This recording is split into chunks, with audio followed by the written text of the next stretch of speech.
Hello students, welcome to my channel law and GK academy. Students, आज हम लोग CrPC का क्विक रिवीजन करेंगे क्योंकि हमारे पास झारखंड एपीओ एग्ज़ाम के लिए बहुत ही कम टाइम बच गया है और इसी तरह आने वाले 10 डेज़ में हम लोग सीआरपीसी के अलावा आईपीसी, एविडेंस, झारखंड जीके का क्विक रिवीजन करेंगे। तो चलिए शुरू करते हैं। देखिए, सबसे पहले क्या होता है, सीआरपीसी कब लागू होगी? जब कोई अपराध होगा या अर्थात ऑफेंस होगा। जब कोई ऑफेंस होगा तभी तो सीआरपीसी लागू होगी। और ऑफेंस को कहाँ डिफाइन किया गया है, इसी के साथ हम लोग समझते चलेंगे, याद करते चलेंगे। ऑफेंस को आईपीसी में कहाँ डिफाइन किया गया है? आईपीसी में सेक्शन 40, सीआरपीसी में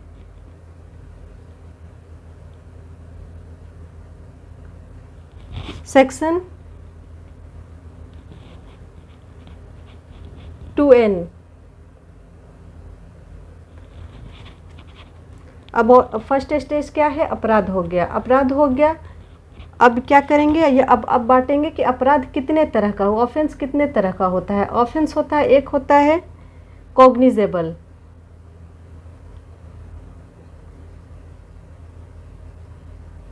सेकंड होता है नॉन कॉग्निजेबल।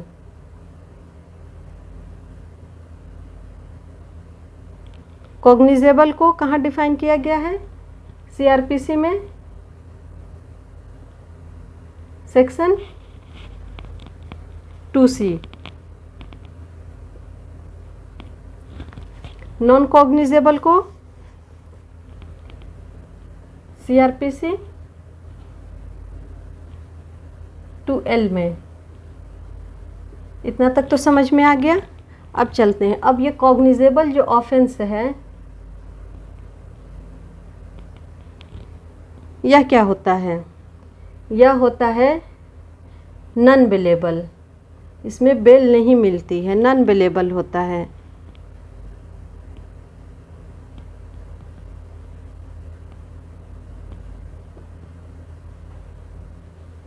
नॉन बेलेबल को कहाँ डिफाइन नॉन बेलेबल को कहाँ डिफाइन किया गया है सीआरपीसी में?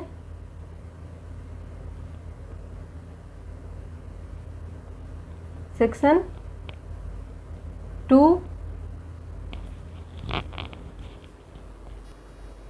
2A में। यहाँ तक क्लियर हो गया। अब ये नॉन बेलेबल जो ऑफेंस है, इसमें क्या होगा? सबसे पहले एफआईआर होगी। इसका किस तरह से दर्ज होता है नॉन बेलेबल ऑफेंस? एफआईआर और एक कंप्लेंट।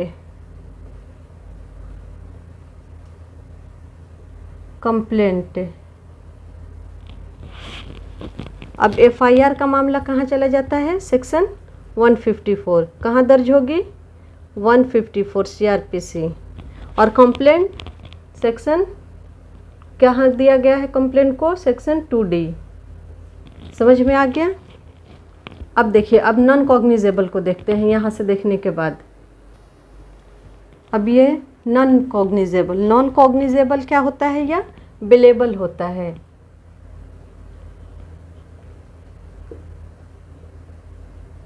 बेलेबल को कहाँ डिफाइन किया गया है? सेक्शन 2A, जिसमें जमानत दी जा सकती है।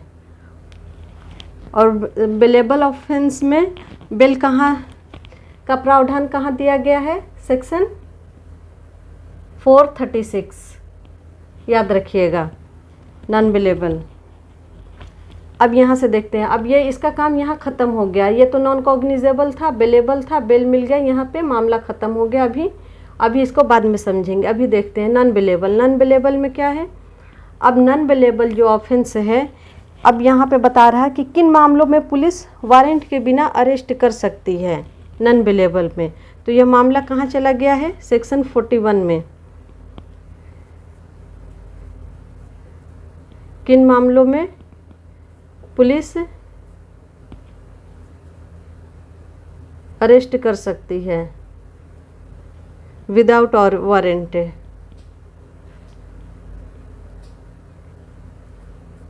Without warrant. तो ये मामला कहाँ चला गया उठ करके? सेक्शन 41। समझ में आ गया? 41 में दिया गया है किन मामलों में अरेस्ट कर सकती है। अरेस्ट किस तरह की जाएगी उसका प्रक्रिया कहाँ दिया गया है? सेक्शन 46 में। वो शरीर को छू सकती है, किस तरह से कर सकती है, ये कहाँ दिया गया है? 46 में। समझ में आ गया? अब यहीं से एक और सेक्शन है 41। 41 में दिया गया है किन मामलों में की जा सकती है। 41 का बहुत सारा है, वो देख लीजिएगा आप लोग। 43 में है मजिस्ट्रेट, 43 में है पब्लिक। कब पब्लिक अरेस्ट कर सकती है? पब्लिक को राइट दिया गया है। 44 में मजिस्ट्रेट को अरेस्ट करने का राइट दिया गया है। समझ में आ गया? चलिए अब यहाँ पे देखते हैं एफआईआर। एफआईआर जब अब ये मामला यहाँ से अरेस्ट हो गया, कॉग्निजेबल हो गया। अब एफआईआर, एफआईआर कहाँ है? 54 में। अगर पुलिस एफआईआर दर्ज नहीं करती है तो कौन सा केस है? ललिता कुमारी। एफआईआर पर सबसे famous case Lalita Kumari, state of UP.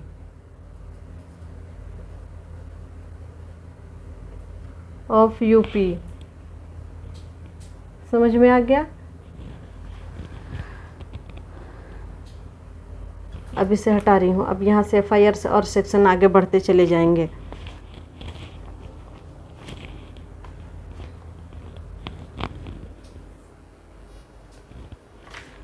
One 54 में एफआईआर दर्ज हो गया। अब क्या करेगी पुलिस?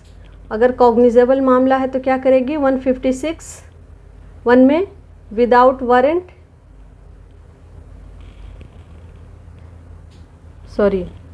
मजिस्ट्रेट के आदेश के बिना क्या कर सकती है? इन्वेस्टिगेशन कर सकती है विदाउट ऑर्डर के।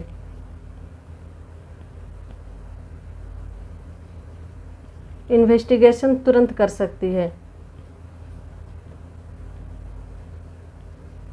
इन्वेस्टिगेशन करने का राइट 156 1 में दिया गया है। अगर नहीं करती है तो मजिस्ट्रेट कब उसको ऑर्डर कर सकता है करने के लिए? 156 3 में मजिस्ट्रेट।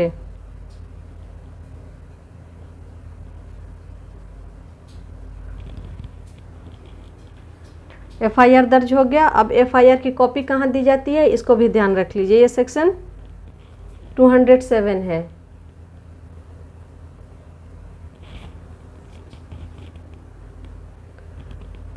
अब ये पुलिस जो ऑफिसर जो ये इन्वेस्टिगेशन कर रहा था, अगर उसे लगता है कि मामला बनता है तो वो क्या करेगा? 157 में पूरा क्या दिया गया है? प्रोसीजर दिया गया है। प्रोसीजर फॉर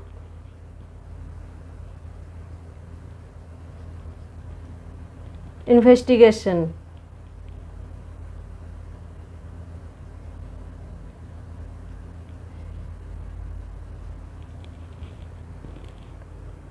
और 158 में क्या है? 158 में रिपोर्ट कैसे सबमिट करेगी?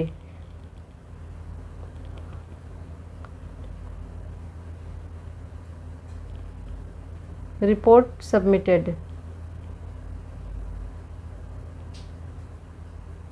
जो इन्वेस्टिगेशन करेगी उसका रिपोर्ट कैसे सबमिट करेगी? यह 156 में दिया गया है। 160 यहाँ लिखती हूँ। 160 में क्या कर सकती है पुलिस? साक्ष्यों को हाजिर करने के लिए पुलिस का राइट दिया गया है कि किसी भी साक्षी को क्या कर सकती है? साक्षी को, एविडेंस को, किसी भी साक्षियों को हाजिर कराने का राइट है।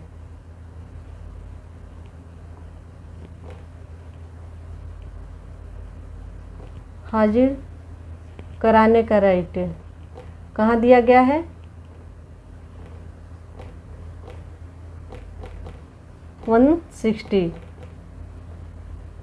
सेक्शन 160। और फिर 161 इसी से रिलेटेड है। सेक्शन 161 क्या है? साक्षियों की परीक्षा करेगा पुलिस कि वो सच बोल रहा है कि झूठ बोल रहा है। 161 में साक्षियों की परीक्षा। लेकिन यह जो परीक्षा होगी वह शपथ पर नहीं होगी, ओथ नहीं लिया जाएगा उससे।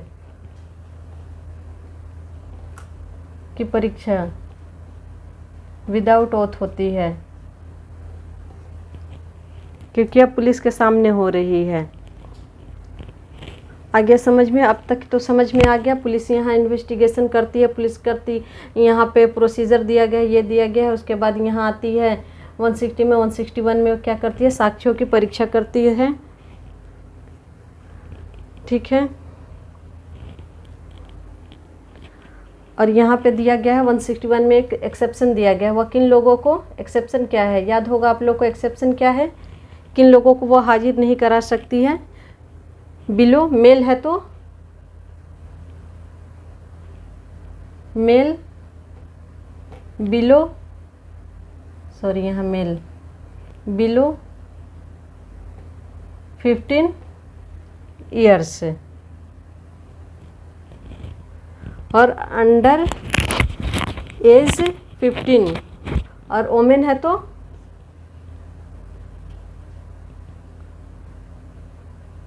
अंडर एज 15 ईयर्स है। ये इसका एक्सेप्शन है 160 का। चलिए अब नेक्स्ट देखते हैं। अब कंप्लेंट है, एफआईआर का प्रोसीजर अभी आगे और पढ़ेंगे। कंप्लेंट का देखते हैं कब कहाँ ये है, सेक्शन 2D में है, और इससे रिलेटेड और कौन सी धाराएं हैं, 200 परिवाद परीक्षा। सेक्शन 200 में क्या है, सेक्शन 200 में examination of complaint, examination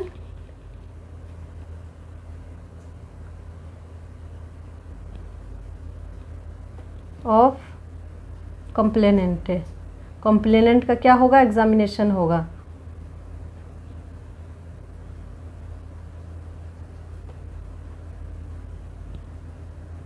complainant, मेरा राइटिंग अभी मत देखिएगा, आज बहुत गंदी हो रही है, क्योंकि क्विक रिवीजन है। मैं सारी सेक्शन आप लोग को बस रिकॉल करवा रही हूँ।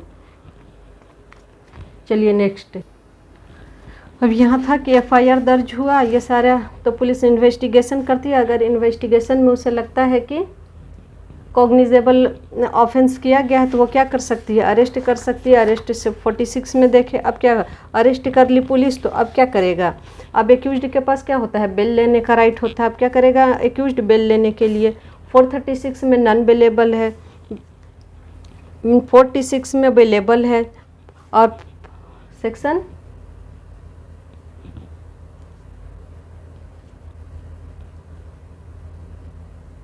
2(4)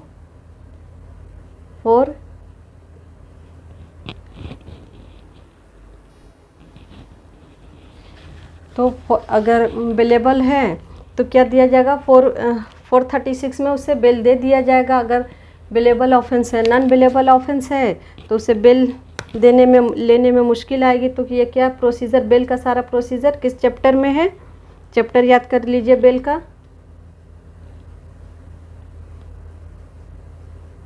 33 सेक्शन 436 से शुरू होता है, कहाँ तक जाता है, 450 तक। समझ में आ गया। अब देखते हैं 436 से तो बेलेबल में मिल गया बेल, वो उसका काम ख़त्म हो गया। अब 436 से शुरू करते हैं। 436A को, इसको क्या किया गया है, इसको अमेंड करके लागू किया गया है 2006 में। और इसमें यह क्या बताया गया है, वह अधिकतम टाइम बताया गया है कि कब तक उसे डिटेंड किया जा सकता है। अंडर ट्रायल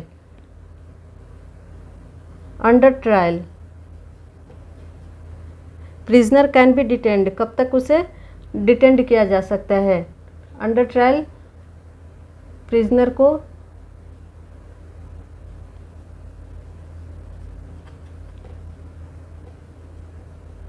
कब तक डिटेन किया जा सकता है,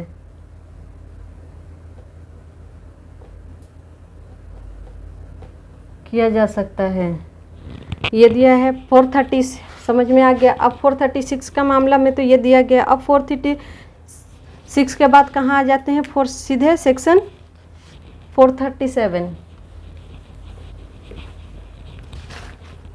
सेक्शन 437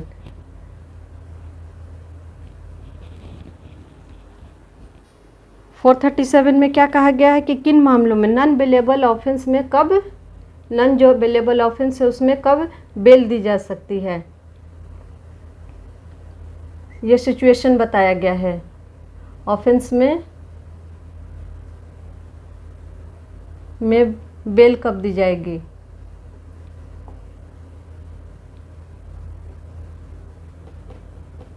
फोर 437 इसी से रिलेटेड 437 है।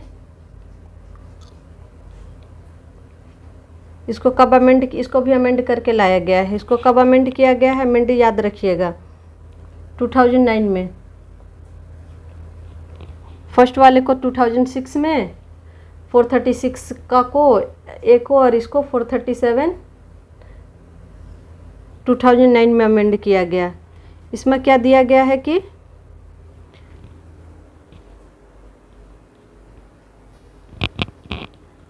436 में दिया गया है कि नेक्स्ट कोर्ट में कब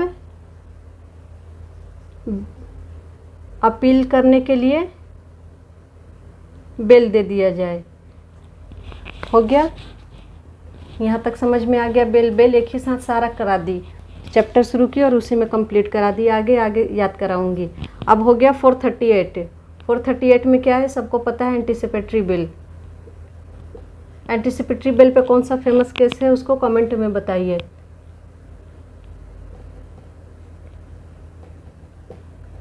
कौन सा है, Gurbaksh Singh Sibia versus state of Punjab. फिर 48 के बाद 49 क्या कहता है, स्पेशल पावर दिया गया है 439 में। स्पेशल पावर है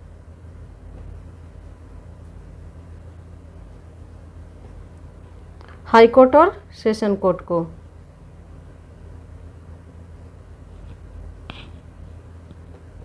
सेशन कोर्ट को किस लिए, बेल देने के लिए।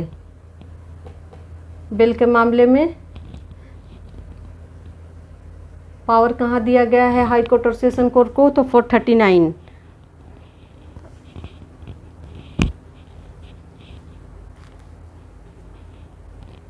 चलिए अब यहाँ तक हो गया। अब आगे नेक्स्ट देखते हैं। इसी तरह बेल्स के चैप्टर से ये मेन सेक्शन था। एक और देख लेते हैं, सेक्शन 443 क्या कहता है। जब अनसफिशिएंट, जब दी गई जमानत जो होता है अनसफिशिएंट होता है,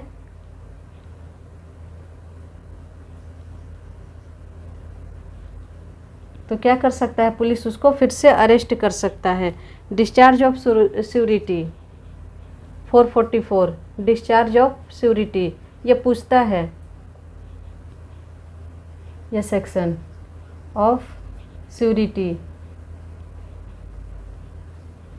सेक्शन 444। चलिए यहाँ से और हटाती हूँ। एफआईआर को भी पढ़ाना है इसलिए वहाँ से नहीं हटा रही हूँ, वहाँ से और भी रिलेटेड क्वेश्चन लिंक कराते चले जाऊँगी। एक बार बेल को ख़त्म कर लेते हैं। अब आ गया 446 ए। इसमें क्या है, बेल एंड बेल बॉन्ड का कैंसिलेशन, ये भी इम्पोर्टेंट है, सेक्शन है। बेल एंड बेल बॉन्ड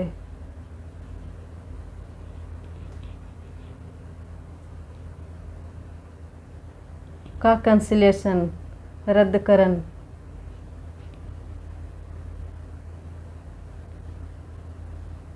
किस सेक्शन में है, 446 ए में। इसे कब अमेंड किया गया था, अमेंडमेंट याद रखिएगा 1980। 447 अगर जो श्योरिटी है वो क्या हो जाता है, उसकी मृत्यु हो जाती है तो बेल का क्या हो जाता है, रद्दकरण हो जाता है। ये है, इसे छोड़ दी। 448 अवयस्क से संबंधित है, माइनर से रिलेटेड है 448। 449 आदेशों से का अपील दिया गया है। 446 में के अधीन अगर जो आदेश दिया जाता है वो कहाँ की जाएगी, 446 में 449।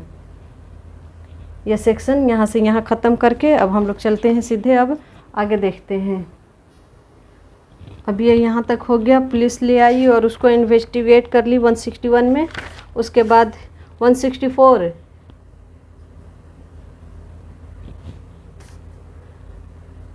क्या है, संस्वीकृति।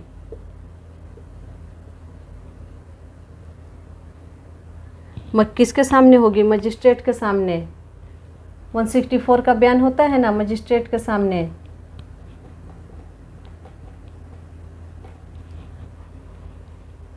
वन 164A रेप विक्टिम से रिलेटेड है, उसका बयान कब लिया जाएगा, 164 में रेप विक्टिम।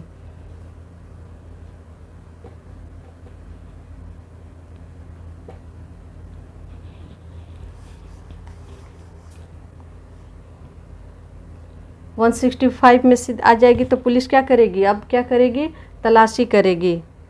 तलाशी करने का राइट है 165, पुलिस ऑफिसर को तलाशी करने का।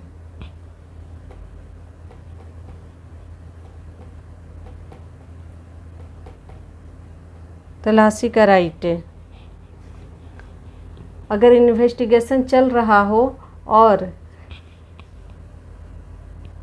जब पुलिस अरेस्ट करती है तो कितने घंटे के अंदर मजिस्ट्रेट के सामने उसे पेश करना होता है। तो ये सेक्शन कहाँ है, सेक्शन 57। सेक्शन 57 में क्या है, 24 आवर्स के अंदर मजिस्ट्रेट के सामने उसे पेश करना होता है। अगर इन्वेस्टिगेशन चल रही हो और 24 आवर में कंप्लीट नहीं होता है तब यह मामला कहाँ चला जाता है, सीधे 167, सेक्शन 167 में आ जाती है। 24 आवर में मामला हो गया तो रफा दफा यही हो गया, नहीं हुआ तो फिर यहाँ से मामला चलता है। आगे मिटती हूँ, आगे बताती हूँ। अभी हम लोग FIR वाले में हैं, कंप्लेंट वाले में हम लोग नहीं पढ़े हैं। FIR वाले में 167, अगर 24 आवर्स के अंदर इन्वेस्टिगेशन पूरा नहीं होता है तब कहाँ सिचुएशन दिया गया है, क्या किया जाएगा। 15 डे तक कौन डिटेन कर सकता है, जुडिशियल मजिस्ट्रेट। किसको राइट है डिटेन करने का, जुडिशियल मजिस्ट्रेट। अगर जुडिशियल मजिस्ट्रेट ना मिल सके तब क्या सिचुएशन होगा, 7 डेज। अब 15 डेज से हट जाएगा, ये डेज है, कितना हो जाएगा, 7 डेज। कौन कर सकता है, एग्जीक्यूटिव मजिस्ट्रेट।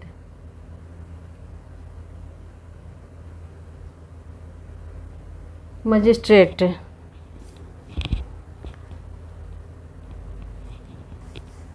लेकिन अगर 15 डेज में भी, अब एक और सिचुएशन बन गया, 15 डेज में भी इन्वेस्टिगेशन कंप्लीट नहीं होता और मर्डर का चार्ज है, मर्डर का चार्ज है, तो वो क्या कर सकता है, 90 डेज तक डिटेन करने का राइट होगा। मर्डर और किस सिचुएशन में, मर्डर और LA आजीवन कारावास, लाइफ इम्प्रिजमेंट है। क्या होगा, 90 डेज। अगर कोई ऑन है तो 60 डेज तक क्या कर सकती है, जुडिशियल मजिस्ट्रेट उसको कस्टडी में रखने का ऑर्डर पास कर सकती है। हो गया।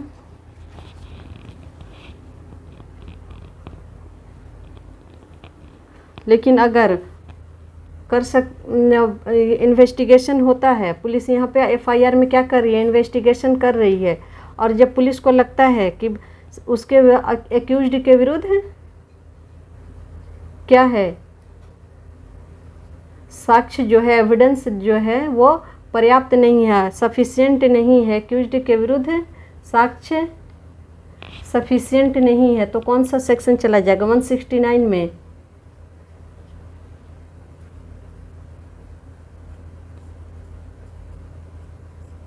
तो क्या करेगा, उसे छोड़ दिया जाएगा, एक्यूज्ड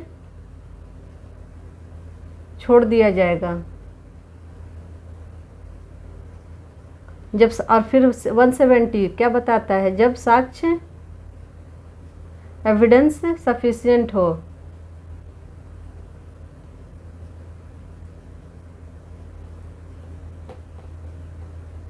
सफिशिएंट हो तो उसे क्या कर सकता है, जेल भेजेगा, मजिस्ट्रेट के पास मामले में भेज देगा, आगे भेज देगा कार्रवाई करने के लिए, मजिस्ट्रेट के पास भेजेगा।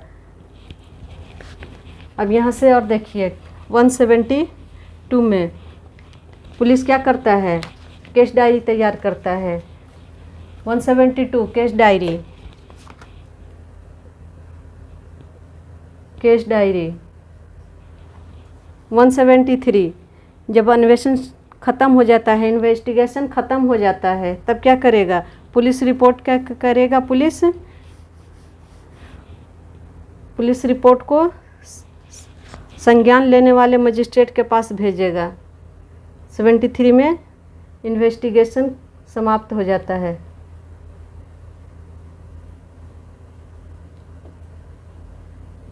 तो कहाँ भेजेगा, मजिस्ट्रेट के पास से। फिर यहाँ से मामला आ जाता है 174 वाला। 74 में कौन सा मामला, आत्महत्या का अगर मामला हो तो ये अलग मामला बन जाता है, इसको याद कर देख लीजिएगा इस सेक्शन को। मृत्यु समीक्षा 176 से। किन व्यक्तियों को सम्मन करने का राइट है, 175।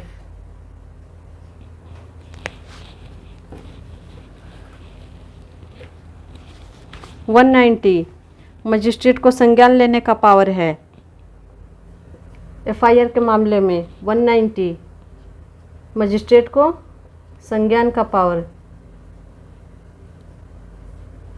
को संज्ञान कौन ले सकता है, जिसका जुरिडिक्शन है वही, नहीं कोई भी ले सकता है, जिसके पास जुरिडिक्शन नहीं है वो भी ले सकता है।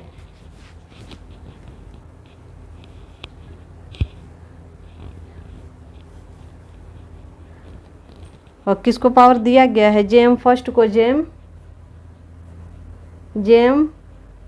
फर्स्ट क्लास, जेएम सेकंड को भी कुछ सिचुएशन में दिया गया है।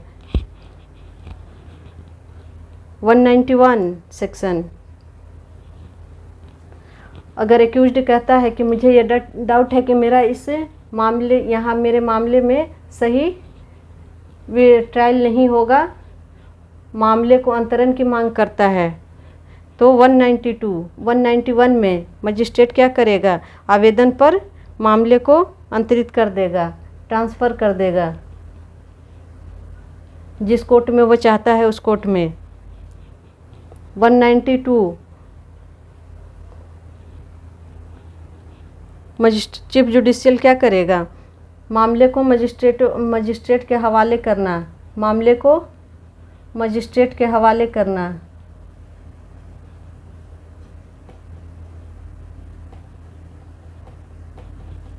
यहाँ तक याद हो गया। अब नेक्स्ट देखते हैं।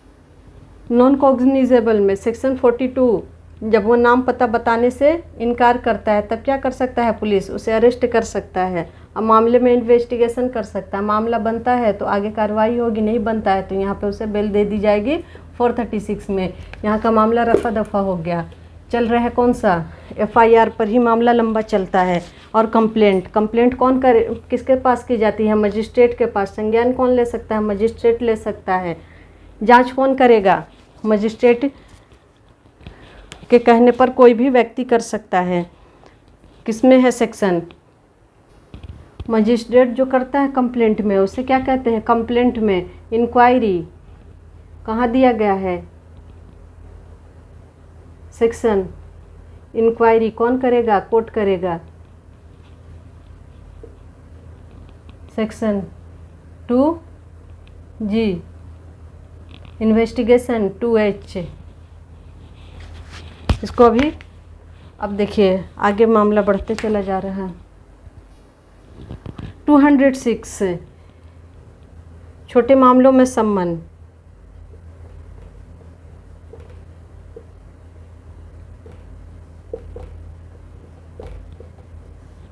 207 अभियुक्त को एफआईआर करने पर एफआईआर की कॉपी मुफ्त दी जानी, फ्री दी जानी, निःशुल्क एफआईआर की कॉपी। और 208 में की कॉपी फ्री दी जाएगी। 208 में सेशन कोर्ट कंप्लेंट मामले में अक्यूज्ड को दिया जाएगा। कंप्लेंट मामले में 207 FIR और 200 कंप्लेंट मामले में क्या दी जाएगी? दस्तावेज जो भी होगा निःशुल्क दी जाएगी। अब क्या होगा? ये सारा कुछ हो गया तो अब क्या होगा? अब क्या करेगा पुलिस? अब आरोप चार्ज करेगा। छोटे मामलों में भी हो गया। छोटे मामलों में समन 206 में है। छोटे मामले कौन होते हैं? जो 1000 से कम राशि के हों। आरोप को कहाँ दिया गया है? Charge chapter 17 section 211 to 224। 211 content of charge, आरोप का प्रारूप बताया गया है। ऑफ चार्ज 212 समय स्थान बताया गया है उसमें, जिसमें समय स्थान जब किया गया हो, समय स्थान वो सारा कुछ आरोप में दर्ज किया जाना। 213 रीति बताई गई है, मैनर बताया गया है कि अपराध किस तरीके से किया गया है।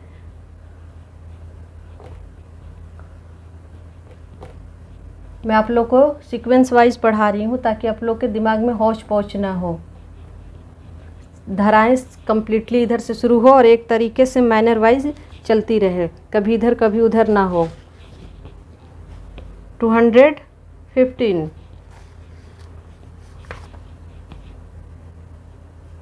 गलतियों का प्रभाव।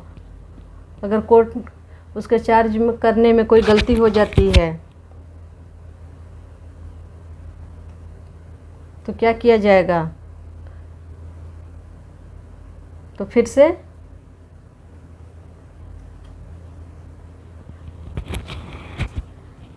और गलतियों का प्रभाव, अगर गलतियां हो जाती है तो क्या करेगा मजिस्ट्रेट? क्या करेगा? फिर से चार्ज, नया चार्ज करेगा या फिर उसी चार्ज को पूरा से फिर से ये करके फिर से आगे मामले को बढ़ाएगा। 216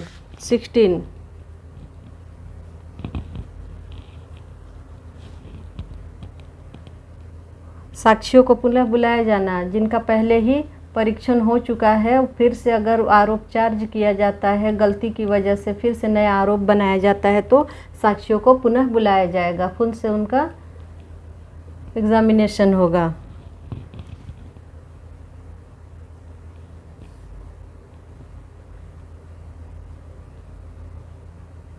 कोर्ट में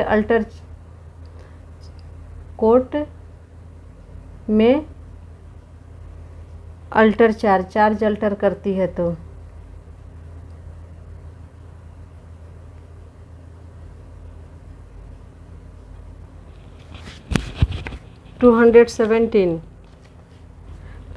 यहाँ पे कोर्ट में 216 में यह है चार्ज करती है, गलती हो जाता है तो 217 में साक्षियों को पुनः बुलाया जाना। 218 सेपरेट चार्ज के बारे में दिया गया है।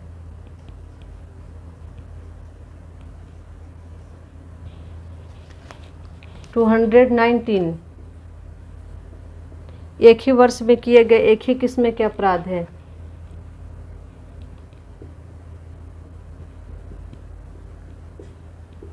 एक ही किस्म का अपराध है।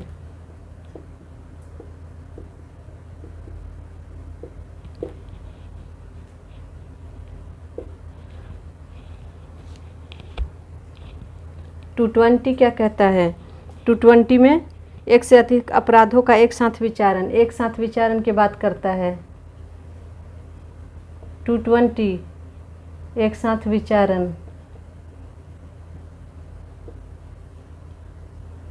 223 किन व्यक्तियों को संयुक्त रूप से जोड़ा जाएगा? मतलब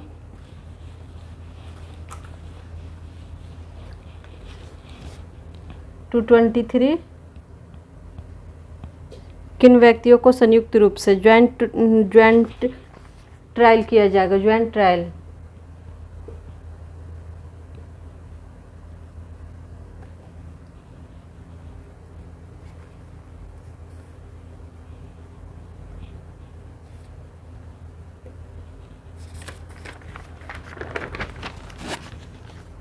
अब यहाँ से ट्रायल हो गया 223, 224 में है ये 223 में तो सिचुएशन दिया गया है कि कब किन व्यक्तियों को साथ में ज्वाइंटली ट्रायल चलाया जाएगा। 224 और अगर आरोपों में से एक से अधिक सिद्ध आरोप हो, कई आरोपों में से एक के लिए दोषसिद्ध पर शेष आरोप वापस ले लिया जाएगा। अगर बहुत सारे ए पर बहुत सारे आरोप किए गए हैं, मल्टी इतने सारे, अगर ये सारे ये होते हैं तो सिर्फ एक पर चार्ज किया जाएगा, बाकी सबको वापस ले लिया जाएगा 224।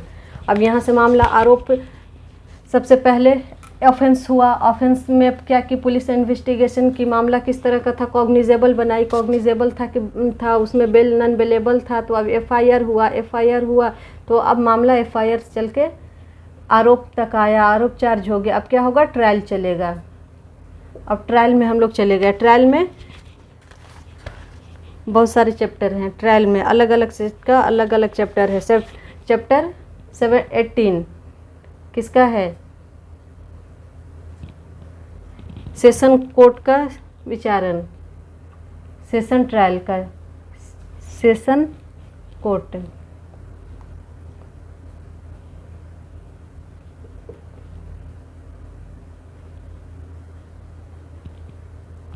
के समक्ष विचारण कहाँ दिया गया है,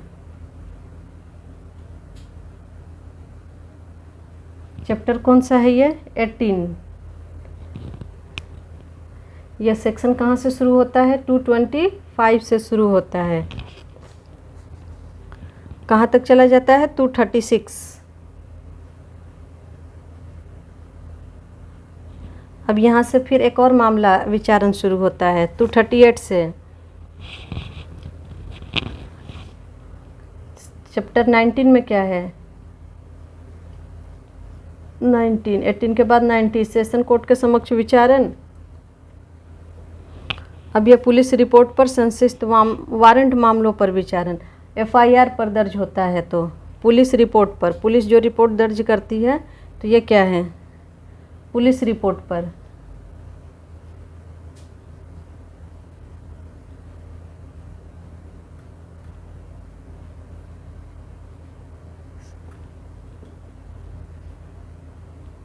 वारंट मामलों का विचारण, वारंट मामला दो तरह के, एक पुलिस रिपोर्ट पर, एक बिना पुलिस रिपोर्ट के विचारण। इसका सेक्शन कहाँ दिया गया है, 238 से शुरू होता है ये,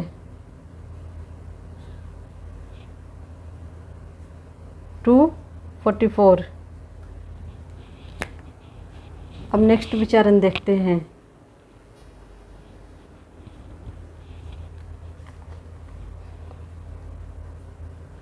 चैप्टर 20 सेक्शन 251 से 259 क्या है इसमें, मजिस्ट्रेट द्वारा संबंध मामलों का विचारण। वो वारंट मामला था, ये संबंध मामला है। वारंट मामला 19 में, 20 में संबंध मामला। यह कौन सा सेक्शन है, पुलिस रिपोर्ट।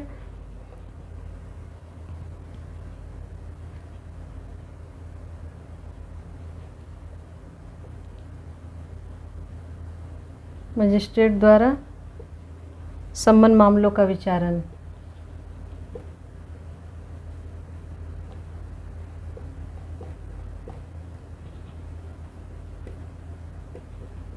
छोटे मामलों का विचारण, संक्षिप्त विचारण, section 262 265। Summary trial, summary trial कहाँ है,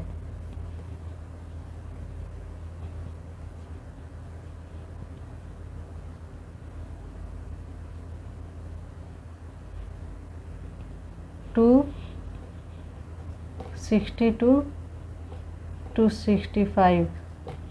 अब यहाँ से विचारण का ख़त्म हुआ। अब आगे देखते हैं। अब क्या ट्रायल सारा हो गया। ट्रायल के बाद क्या आएगा? निर्णय आएगा। निर्णय किस में है? जजमेंट।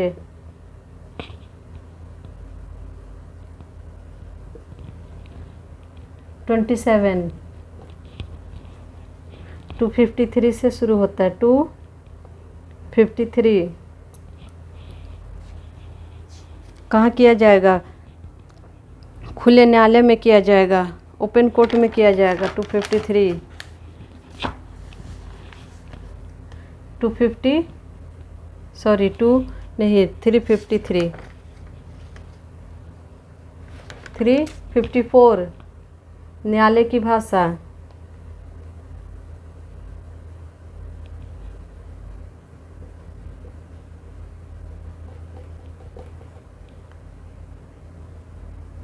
थ्री 57 इम्पोर्टेंट है। कंप्लेंट, ये कमीशन देने का ऑर्डर है, प्रतिकर देने का आदेश है। कंपेंसेशन।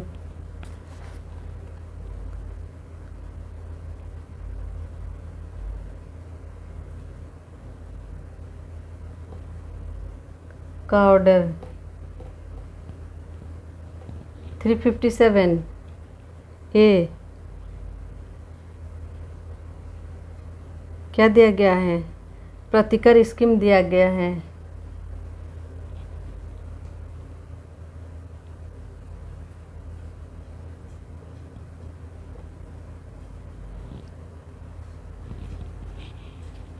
हो गया। अब निर्णय में कोर्ट क्या करेगा? अगर किसी व्यक्ति को निराधार, बिना किसी वजह का, बिना किसी कारण का अरेस्ट कर लिया जाता है और उसके ऊपर कार्रवाई की जाती है, तो मामला कहाँ चला जाएगा? 358। कितना देना पड़ेगा?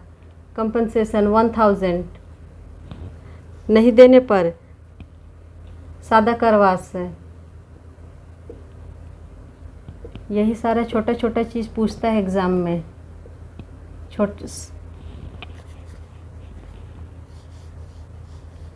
कितने दिनों के अंदर? अगर 1000 कितने दिनों के? 30 डेज नहीं दिया जाता है तो उसे प्रतिकर की तरह, जुर्माने की तरह वसूला जाएगा और नहीं देने पर सादा कारावास दी जाएगी। कितने दिनों के लिए? 30 डेज के लिए।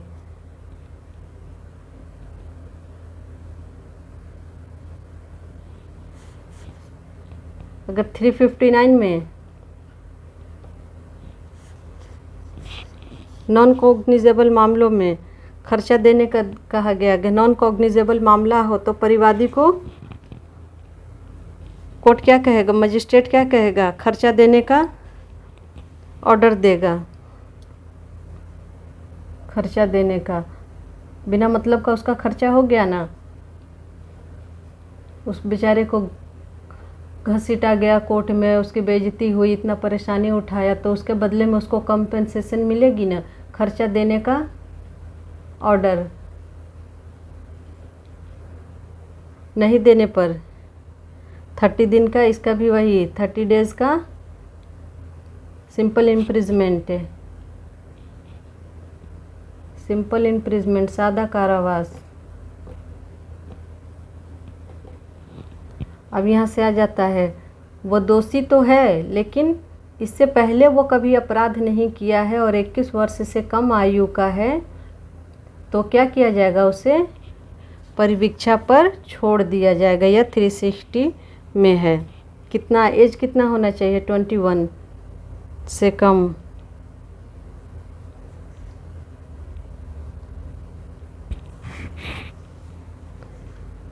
केवल जुर्माना से, कोई अपराध ऐसा किया है जो केवल जुर्माना से दंडनीय हो। यह सिचुएशन है, जुर्माना से दंडनीय अपराध का अपराधी हो। 3rd 7 वर्ष से उसे कम अवधि के लिए दोष सिद्ध किया गया हो, 7 ईयर्स या उससे कम के लिए।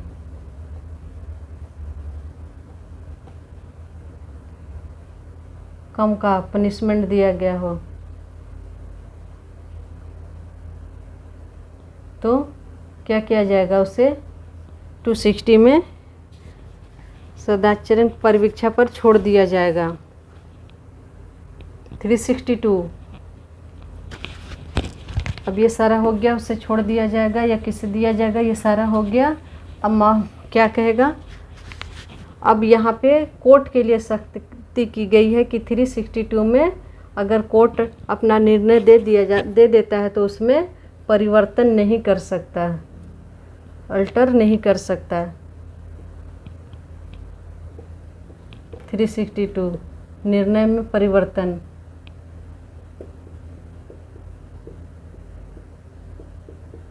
नहीं कर सकता। 363 में निर्णय की प्रति दी जाएगी, क्या निर्णय दिया गया है उसकी सर्टिफाइड कॉपी दी जाएगी, सर्टिफाइड कॉपी दी जाएगी।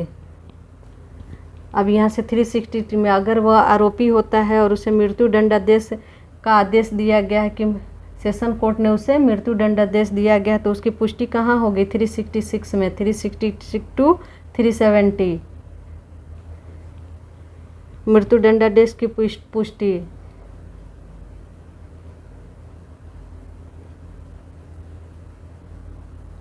पुष्टि कौन करेगा, हाई कोर्ट करेगा। कौन करेगा, राइट किसके पास है, हाई कोर्ट करेगा।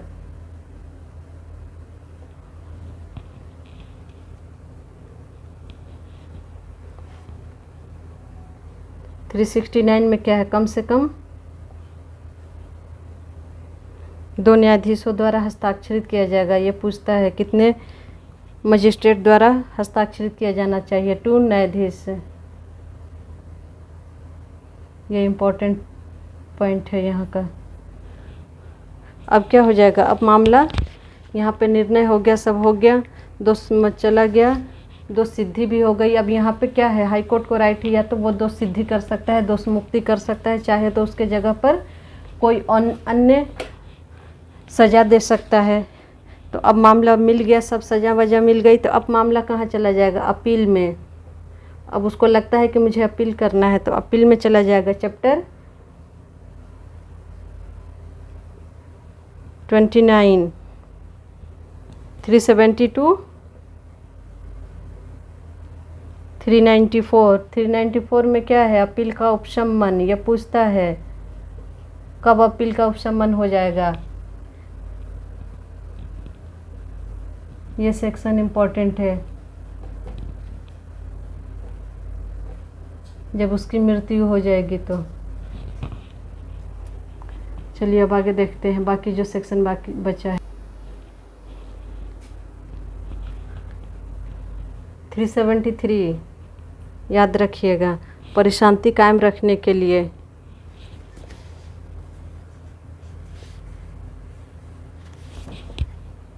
थ्री 374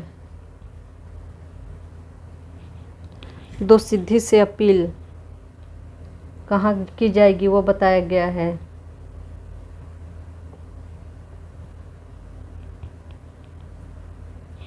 ये कट गया, ये लिखी हूँ मैं, दोष सिद्धि से अपील 374।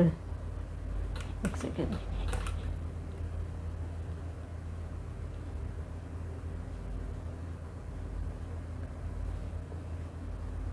बताया गया है कि अगर हाई कोर्ट दोष सिद्ध करता है तो कहाँ अपील की जाएगी। हाई कोर्ट करता है तो सुप्रीम कोर्ट, सेशन कोर्ट करता है तो हाई कोर्ट।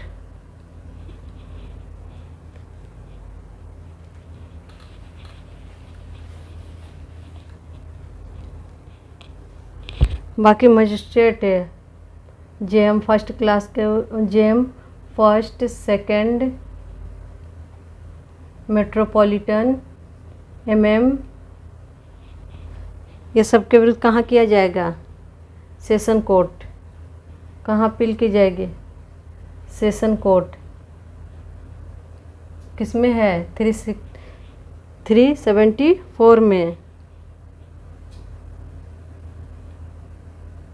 अपील कहाँ की जाएगी? अपील 370 सेशन कोर्ट में।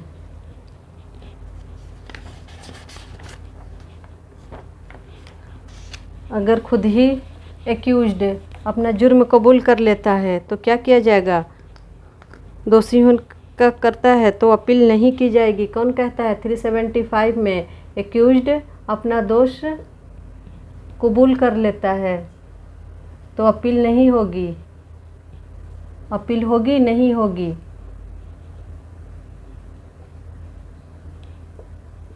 थ्री 375 में कह रहा है कि नहीं होगा। कब होगा? कुछ सिचुएशन दिया गया है, उसको देख लीजिएगा। 376 छोटे मामलों में कब अपील की जाएगी? 376 छोटे मामलों में अपील। यही सबसे छोटे क्वेश्चन बनते हैं, छोटे मामलों से में अपील।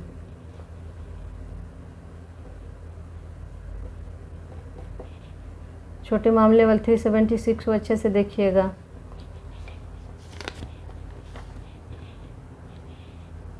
दोष मुक्ति की दशा में अपील 379। अगर दोष मुक्त कर दिया गया है तब अपील कोई करता है।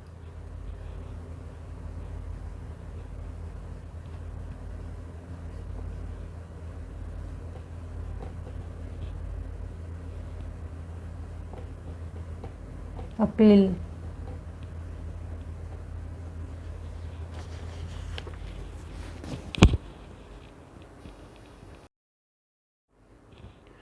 अब देखते हैं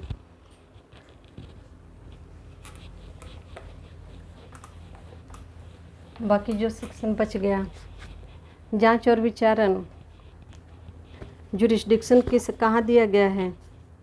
जुरिस्डिक्शन ऑफ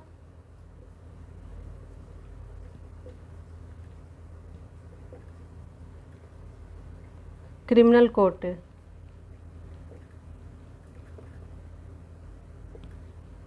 वन 177 से दिया गया है। कहाँ तक दिया गया है?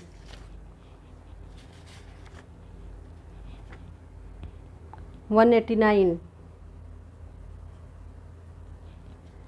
इसको देखिएगा। 177 में पत्रों द्वारा अपराध 182, यात्रा और जल यात्रा में अपराध 183,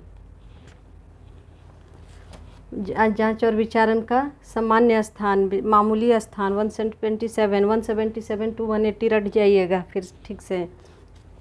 नेक्स्ट देखते हैं।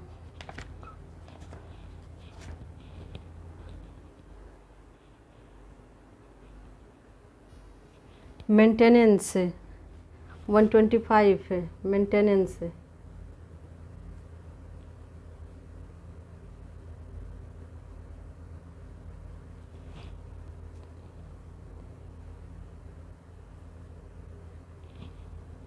Chapter 9 125 to section 125 28 sorry.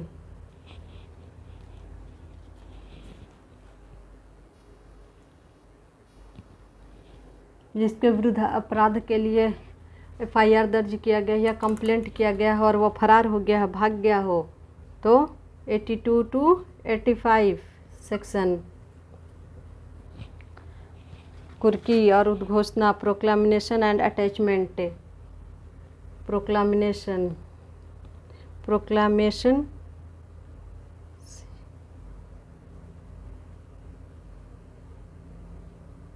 And attachment.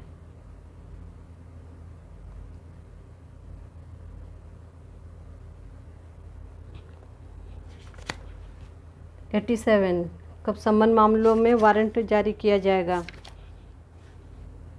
सम्मन के स्थान पर वारंट 87। यह इम्पोर्टेंट है, पूछता है सम्मन के स्थान पर वारंट।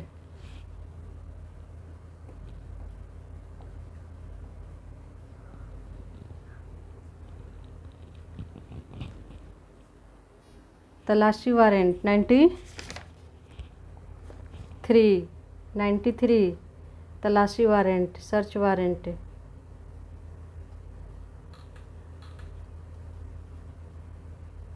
सर्च वारंट,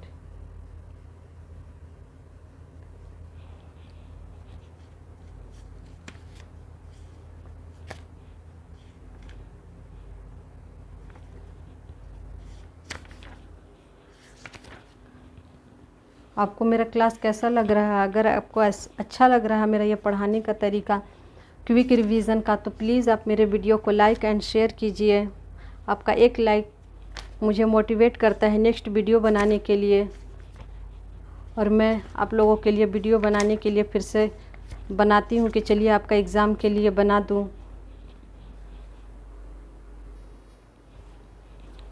परिवादी की परीक्षा 200। अब ये आ गया ना कंप्लेंट, एग्जामिनेशन ऑफ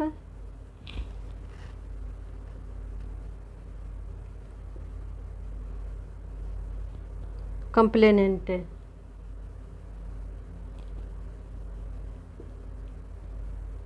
$200।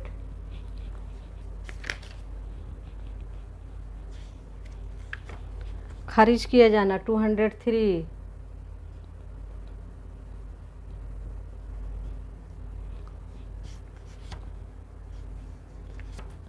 इसको अच्छे से देख लीजिएगा, लगभग सारा ही मैंने कंप्लीट करा दिया। हाँ 320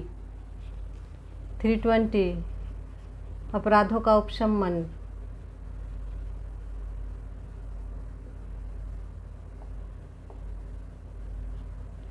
इसका प्रभाव क्या होता है, इसका इफ़ेक्ट क्या होता है, ये देखिएगा। एक्यूटल होता है, दोषसिद्धि होती है,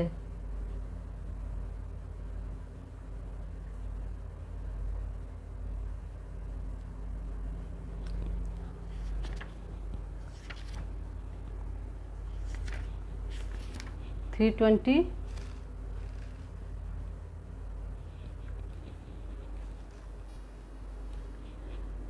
265 ए प्ली बार्गेनिंग,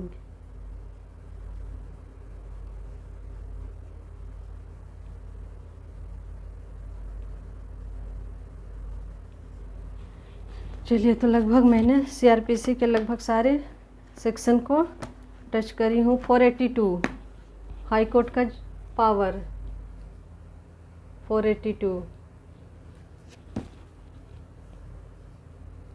हाई कोर्ट का पावर,